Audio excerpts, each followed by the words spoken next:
everything is everything. So when you get really aligned and you start to trust yourself in one area of your life, it's easier to access that in all the areas of your life. And you just start acting and speaking in a way where you feel aligned and you feel in control. And the words that are coming out of your mouth are the words you actually mean.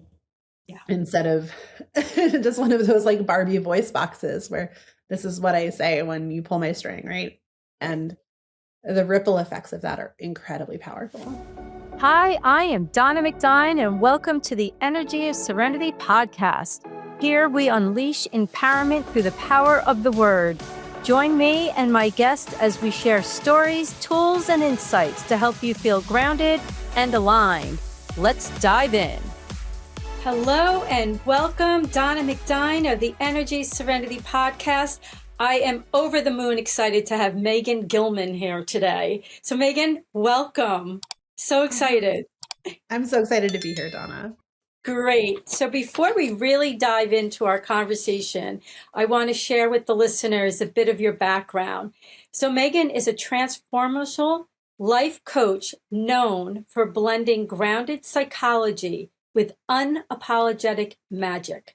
With a background in student counseling and cognitive science, plus a lifelong devotion to spiritual growth, yoga, and mystical practice, Megan brings a uniquely integrative approach to personal evolution.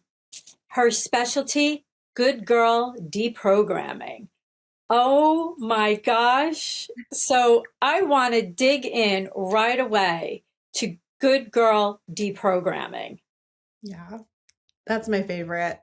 I am going to have to come up with a new name. I found there's a woman who wrote a book called Good Girl Deprogramming, and it's brilliant.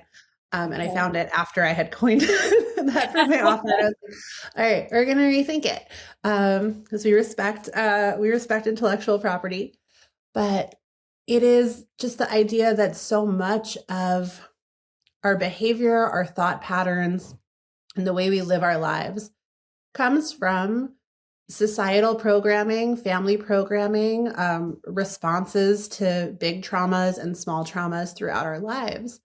And it often works really well for us and gets us to a certain level of success or achievement or happiness. And then it stops and it starts to hold us back instead and prevent us from our next level of growth. And so the women I work with, that's generally the first thing we need to do is take a look at what are the thoughts that you believe are true or that you're acting like they're true when maybe you don't believe them anymore. And how do we start the process of really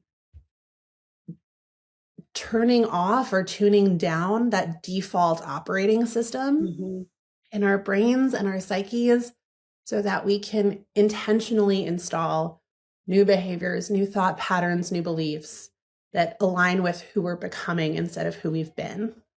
Beautiful. And I love the word intentional, that we really bring forth what our deepest desires are and coming out of the conforms of what society has dictated to us, the family nucleus that's dictated to us. And it's not bad in an essence, but then when we start to get stifled as to who we truly are, it's exhausting. Yeah, and it can create that sense of spinning your wheels, of knowing what you should be doing, but not being able to do it. Right. And that's generally when people will find me. Right. And when you say not able to do it, does that come from a place where they have this deep desire to start living differently, whether in their day-to-day life or changing their career pattern, but don't know the next steps to take for that without imploding what they feel everything around them?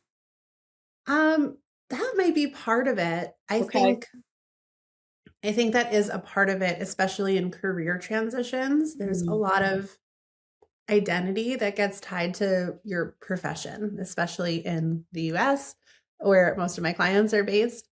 And so it can be that like stepping away and changing career paths or changing the way you move through the world, there's a fear that other people won't understand or accept you and it will kind of blow up. Right. I think also many of my clients are really intelligent and really interested in personal growth and self-improvement. And they kind of get stuck with like, well, I know I should probably meditate, but I can't seem to actually meditate on a regular basis. Or I know I should exercise more, but I can't do it. I'm just, it's not happening. Or, I know I should change careers, but every time I think about applying for a job or interviewing, I start to worry or maybe self-sabotage and all those things that, my clients are so smart. They know they have Google. They know what would probably help them feel better. And there's often just a block of being able that from the gap between like knowing what action might help you and kind of resourcing yourself to prioritize actually taking that action above how you've been operating on autopilot for so many years. Because we get in, I like that you use that word autopilot, because we tend to do the same actions every day. And then we're wondering, wow, 10 years have gone by. I'm really not feeling this in my career, or how I'm nurturing myself, that it's the bottom of the list, and really trying to get away from autopilot. And it's okay to pivot and go a different direction. We're not meant as human beings to stay in this little lane and then not expanding. So when you're working with your clients, what first propelled you to become a life coach and really provide this well-needed resource for people? Because now, especially since COVID, with all the technology, your clients are just not in your so-called neighborhood. They're across the globe. And that's a beautiful aspect to be able to do. But you, as a beautiful woman, knowing that you wanted to provide some type of enhancement to people's lives, what propelled you into this line of work? That's a great question. I don't know if I was propelled more so as like a slow pull. It was less like launched out of a cannon and much more like a lazy river, and then you just kind of end up here. Right. So I I will say I'm an eldest daughter. I have two younger sisters, and they will tell you that I've been coaching, unsolicited coaching and advice for much longer than I've been doing it professionally. Actually, I don't think it's until I got my first coach training that I became it saved my relationship to my sisters, because I learned a lot about only coaching or advising when people want it, when they ask for it, when they consent for it. Up until that point, I had been probably insufferable to my sisters, but I was working in higher education for my first few jobs out of college. I really loved helping students through their transition into college. It's a really big change in a lot of people's lives. And although there's a lot of support, I don't know, it's also really challenging for a lot of individuals. You're in a whole new place, you're building your identity and your authority as a person. You go from realistically, you go from having to raise your hand and ask someone else permission to use the restrooms to having complete free reign over your life in the course of like a month. Exactly. And at the same time, you're expected to make huge decisions. Like, what do you want your career path to be? And a lot of small decisions as well. Like, what kind of person do you want to show up as? And who do you want to be friends with? And what clubs would you like to join? It's a lot. And I really enjoyed that process. And through my roles, I got to do a lot of leadership development as well, with young people.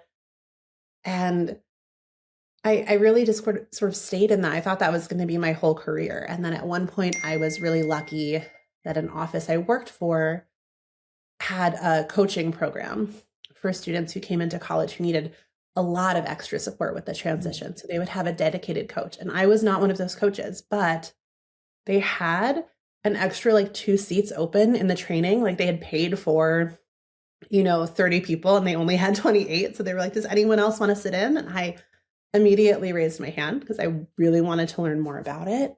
That's beautiful.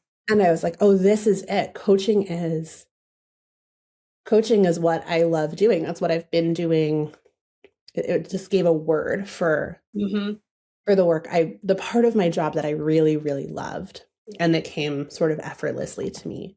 And so eventually, when I was starting to feel like I had accomplished what I could accomplish in my last role in education, and I was looking for a way to, as so many people are, to like lower my stress level and free up some time in my schedule, I decided that I would start my own coaching practice and start working with, honestly, I would work with anyone because I was just starting out. I was like, if you have money, I will coach you. If you don't have money, I will coach you. I just want to be a coach and get things started and rolling.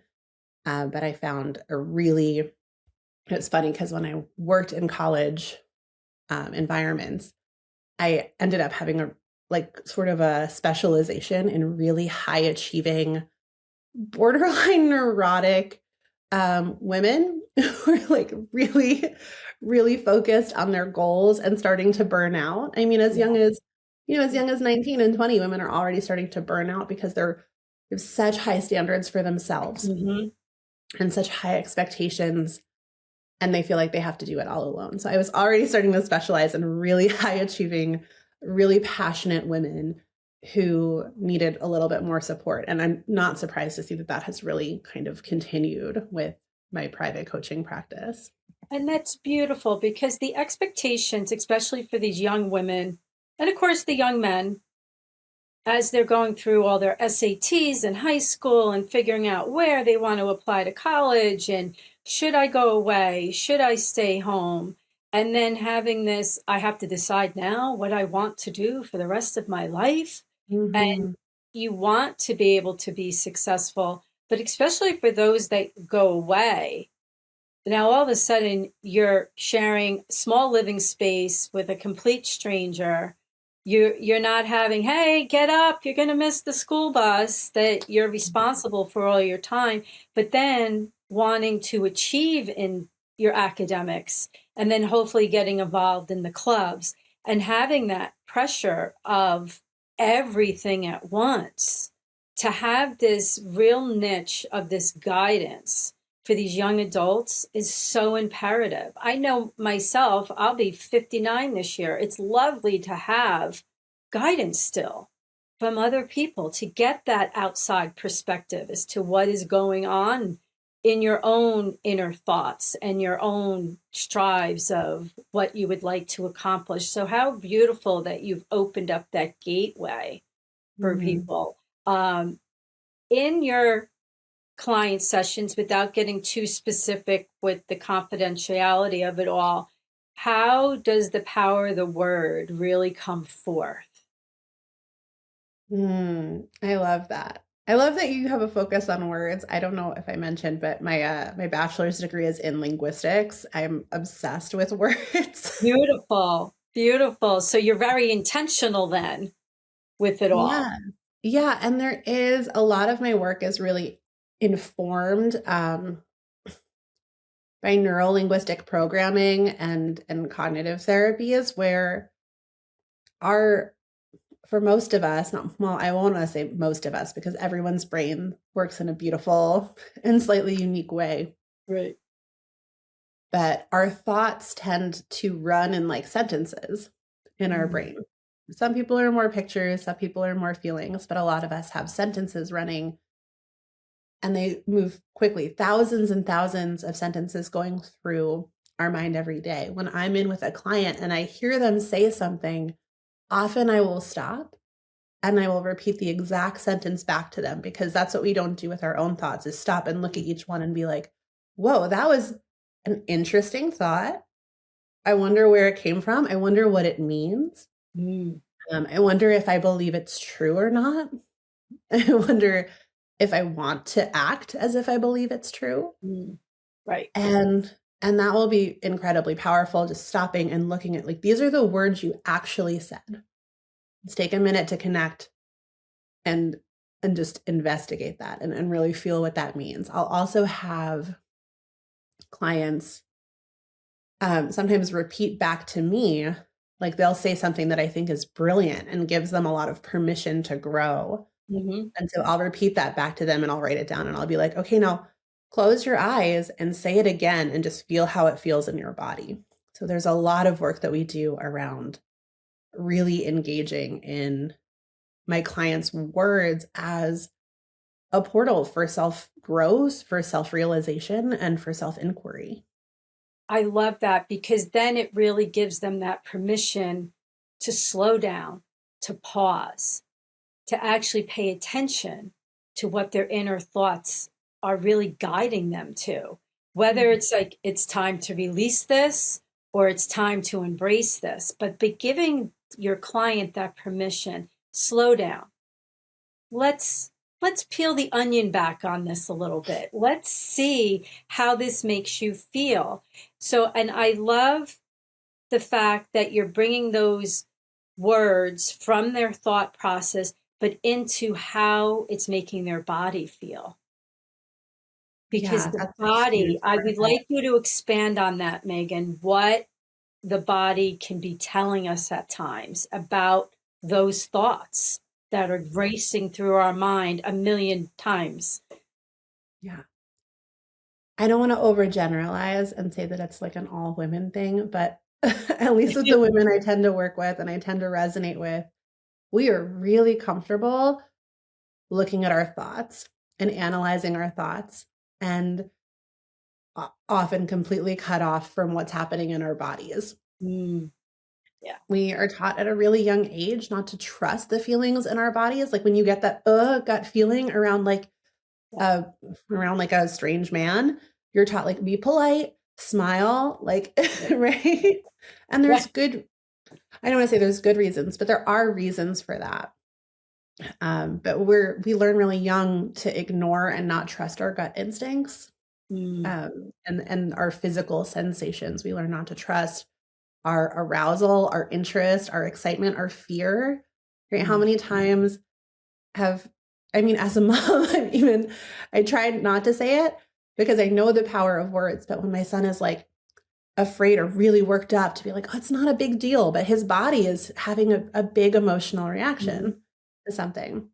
And so when we can kind of reconnect the thoughts to the physical feelings, it opens up a whole way of knowing that mhm. often we've cut ourselves off from for a really long time, and a way of processing and understanding that gets us back into our whole self, our physical body and our mind, instead Yes. of treating them as separate and different. And that's not even to get into like body image issues where Right. we think our brains are important, our thoughts are important, that's where our value is, and then our body is just like, well, sometimes I love it, sometimes I hate it. Right. But our Right. body is a source of knowing. Yeah. And I love the idea that you're bringing the mental thoughts, our spoken words, and our physical feelings together because they really tie into one another. If we're depleted physically, our brain is exhausted and vice versa. And the better that you speak to yourself and really take those little snippets of, okay, nope, that's not working for me anymore. Oh, this gives Mhm. me energy. It gives me excitement to really put a spring in my step and to move forward with that, but to be given that permission to really slow down and listen to what the mind and the body are telling one another. And then It's to use that as a decision-making tool, yes. which I think is really, I'll use that with a lot of my clients. If they have to make a decision, I'll get them into a really receptive and relaxed state. And then, Mm, okay, visualize option A, really let yourself imagine what it would look like and what it might feel like and sound like then wipe the Etch-a-Sketch off and visualize option B and really tune into how your body feels and which one feels more intense. Does it feel hotter or colder? Does it feel Mm, kind of like buzzy, or like which one do you feel more drawn to? And sometimes there will be a strong physical sensation for one or the other. mhm. It's a great way to tap into your intuition when making big or small choices. Sometimes the small Right. ones are harder because they don't really seem to have a consequence or a clear answer. That's interesting because we always think like the simple decisions are not such a big deal, but they can be, because once we start honoring what our intuition is telling us, what that gut feeling is, just as something as simple that if you drive the same way to work every day, but all of a sudden one day, like, you know what? I'm taking this other route. Don't know why. May take me a little bit longer to get there. And then you arrive to work and you hear that there's a roadway shut down or there's been an accident and traffic has been blocked up, and you kind of outskirted it because you listened to the gut. And when we Mhm. listen to our gut, I know for me, my energy soars. And for the longest time, I kept getting inclination, create this podcast about the power of the word. And for whatever reason, my inner naysayer was like, no, who do you think you are doing this? And then all of a sudden, I was having this great conversation with the girlfriend. She goes, just go for it. What do you got to lose? Just go for it. And it's been so beautiful with everyone that I've been connecting with. And so I really implore to the listeners out there, listen to your gut, quiet your mind down. And so, Megan, do you primarily meet with clients in person, online, or a combination of both? Yeah, primarily I work with clients online just because it's easier for everyone's schedule. And I do have a lot of clients who are just not in the same geographical location Right. as me at all. But I mean, on occasion, I've had clients who are local and we'll meet up at a coffee shop or something like that. I don't have an office per se. I just have my house.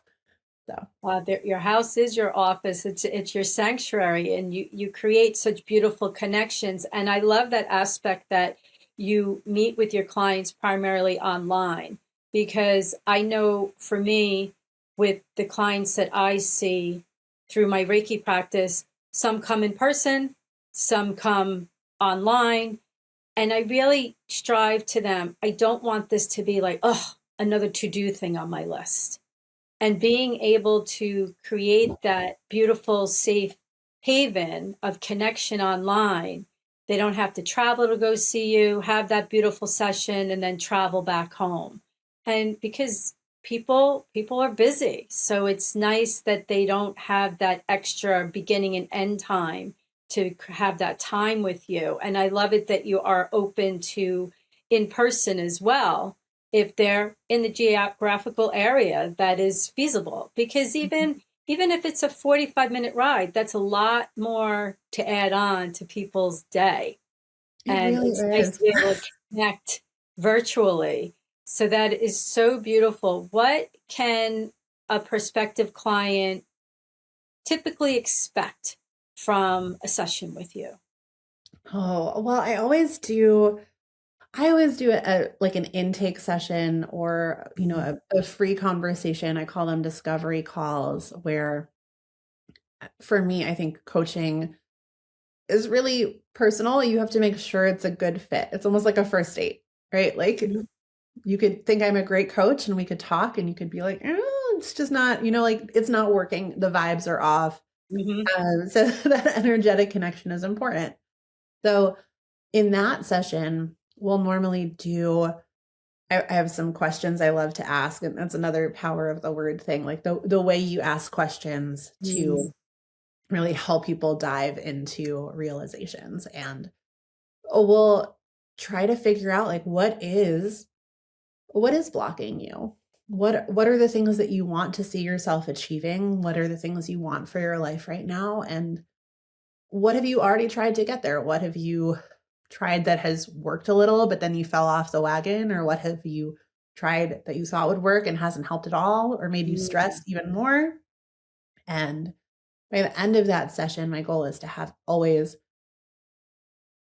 a clear idea of whether I feel like I can help improve. Like, do I think that this is something that we could work on together, or is this something that maybe doesn't require coaching, that really you're almost there on your own and you just need like a little bit of permission? I've had people say that like that intake session was better than therapy. Wow, that's impactful. That Yeah. And so it's not always, sometimes it's not a fit, and that's okay as well. But that's always the first thing, is really curiosity of what is going on, and what might it look like? What would we be working towards? How would we know if you're making the changes that fit? And then from there, it really goes it really goes a lot more fluid and flowy, because every time we meet, something different is going to have happened in your life. Mhm. Right. And so I really use, some coaches have like a very set framework where we go through this process. Mhm. I choose to let the clients experience their life sort of set the curriculum. And so, I love that, because then it's not one size fits all. yeah. And like you said, that from when you meet to the next time you meet, so much has transpired in one's life. So to Yeah. be able to focus in on that instead of staying in a boilerplate, and it's much more impactful, much more impactful. I love I, that. yeah. And I think it's really important for me, because my goal is for my clients to walk away trusting their own inner knowing Mm, at a level that they maybe never have before in their lives. And I don't believe that that can happen if you're following someone else's plan. A yeah. to Z. You have to be in the driver's seat. So it's almost more like, Hmm. whatever happens in their life becomes what we talk about, what we focus on, what we process. And there are several activities or assignments that almost all of my clients will do at some point, but the order is based on what they need at a specific time. So there's Beautiful. almost always some inner child healing. There's often some somatic work, and some like affirmations and things like that. The tools are all there. Um, but the way that we use them and what we focus on is completely dictated by what is really relevant to each client in each session. And Beautiful. the outcomes, I'm like, when I started, I was like, this can't work, right? Like, how am I going to be able to say, like, you're going to get a raise or a promotion just by chatting about what's going on in your life every week? And then I see the results with my clients. Everything is everything. So when you get really aligned and you start to trust yourself in one area of your life, it's easier to access that in all the areas of your life. And you just start Mhm. acting and speaking in a way where you feel aligned and you feel in control. And the words that are coming out of your mouth are the words you actually mean, Yeah. instead of just one of those like Barbie voice boxes where this is what I say when you pull my string, right? Right. And the ripple effects of that are incredibly powerful. Beautiful. And I love it that you've used the words alignment with permission. It's because it's time that we give ourselves that permission. And it's not the people around us giving the permission, it's our own soul giving us the permission to go in alignment, what means something to the individual. So I love that. I love the aspect of that whole concept of it, that it's very individual to that specific person. So, Megan, before we close out, what is the best way for the listeners to connect with you? Ooh. I think the best way to connect with me, I have a email that I send out weekly. It's called Magical Mondays. Yes, beautiful. It's it's I just reached a year of doing Magical Mondays, which is incredible to me, because I never intended it for it to be like a thing. I just couldn't think of what to write one day. So I pulled a card and I wrote about that, and it became really popular. And so I kept doing it, and now it's been over a year of these weekly emails. And what I do with them is, I'm an intuitive tarot reader, to the extent that I am a tarot reader at all. I look at the image of the card and interpret it through the lens of what season we're in, what's going on in the world, in current events, and I try to bridge the gap between like what is universe saying, what is universe reminding us of, and then what can we actually do to live into the lesson, to kind of bring this into our lives. And if you are interested in connecting with me, that's a wonderful way to sort of see how my brain works, I guess. I love writing. It's one of my favorite ways to connect with people. I used to be all over social media. And I just really don't connect with those like quick 30-second attention grabbing sound bites. It's not how my brain works. It's not how my soul works. And it doesn't always feel good. So I've been trying to focus more on the written word, and that's a great way. It's a free email newsletter, and it's been a lot of fun. Great. And your email address, Megan? It's just Megan, MEGAN, at megangillman.net. So great. Yeah. And, but you can also, if you go to my website, which is megangillman.net, there's a link right on the front page you can book a discovery call with me if you're interested in coaching or learning more about that, or you can get on the email list from there as well. Beautiful. Beautiful. So I love that you're doing that on a weekly basis, because I know it's powerful when I receive that in my inbox myself, and it really feels deeply authentic. And it's a beautiful way of setting the tone for the week. So I thank you for that. So Megan, is there anything else you'd like to share before we conclude for today? No, not today. It's a Saturday. The sun is out. Spring is coming. Just like hang in there, everyone. We got this. And go and enjoy. So Megan, thank you. Truly honored for you to be on the Energy of Serenity podcast today. And those listeners out there, please connect with Megan. Your week will start off on a high note with her beautiful email. And so namaste to you, Megan. And I wish you all the continued best. Namaste. Thank you for tuning in to the Energy of Serenity podcast. I appreciate you taking the time to explore the power of the word, mindfulness, and calming practices with me. My gift to you is $10 off any Energy of Serenity service, class, or product when you opt in to the Energy of Serenity newsletter at energyofserenity.com/newsletter and enter coupon code THANKYOU-EOS, all lowercase. If today's episode resonated, please subscribe and engage in the comments. Until next time, may your energy be serene and your words be empowered. Namaste.